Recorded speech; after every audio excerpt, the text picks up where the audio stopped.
Nagtataka lang po, Sir Jet, bakit kaya ang division ng ay ayaw nila i-approve kapag gusto naming ipa-buy out si GFAL. So, may mga borrowers daw ng GFAL na gusto sana i-buy out yung loan from GSIS papunta sa mga private lending institutions. Kaya lamang ito ay hindi pinapayagan ng kanila pong division. So, ibig sabihin ay bawal ang buyout transactions doon po sa kanila. Siguro po ang isa po sa nakikita natin na dahilan dito ay sapagkat tuwing sila po ay dumadaan po doon sa process ng pag-verify ng net take home pay, hindi po nila kinoconsider na mawawala yung deduction ni GSIS, no? Dahil siguro nagpapa-verify ng loan nang hindi pa binayaran ni PLI yung utang sa GSIS, kaya wala pang delisyon na maibibigay, so hindi pa nila kinukwenta as deleted yung deduction ng GSIS. So yung ending ay hindi sufficient yung maging net take home pay. Pero yun naman po ay pwede naman po talaga, di ba? Allow naman po yung buyout, no? Pinapayagan naman po yun ng DepEd.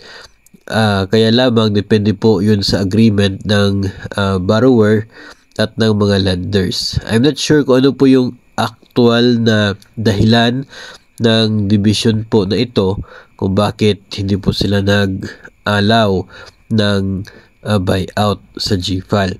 Pero siguro kung maintindihan po natin yan, kung maging buyout with other banks ay hindi rin po allowed. Pero magtataka tayo kung yung mga PLIs pwede yung buyout PLI to PLI, pero GSIS na i-buyout ni PLI ay hindi na pwede. Kasi kung hindi nila papayagan na i-buyout yung GFAL, sana hindi rin po sila papayag na mag-buyout ng transactions o ng loans galing sa ibang PLIs papunta sa kabilang PLI. So, kasi the same po yung effect niyan pagdating po doon sa pag-verify na net take home pay. Pero yun nga, kung pareho namang hindi pinapayagan, then siguro that's the policy na sinusunod nila.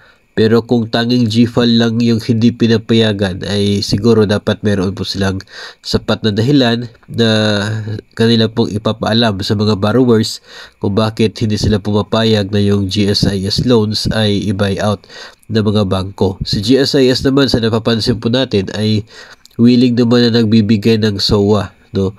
Statement of account, at sila naman po ay pumapayag na yung mga bangko ay bayaran yung utang ni GSIS borrower galing po sa kanila at i-buy out, pa-transfer papunta sa mga PLIs. Willing naman po si GSIS sa case na ganyan.